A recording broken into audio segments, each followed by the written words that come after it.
Lakad, pre.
Pagbigay niyo po kami sa gagawin namin paglabas namin.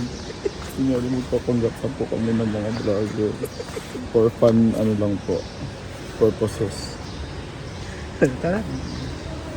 Sa tingin ko, hindi naman siguro kasalanan din yun. Kasi gusto naman ni Lord na lagi tayong masaya. Eh, masaya po kami sa ganun. Kaya, yung kasalanan po yun, Lord. Pagpasensya niyo nga po.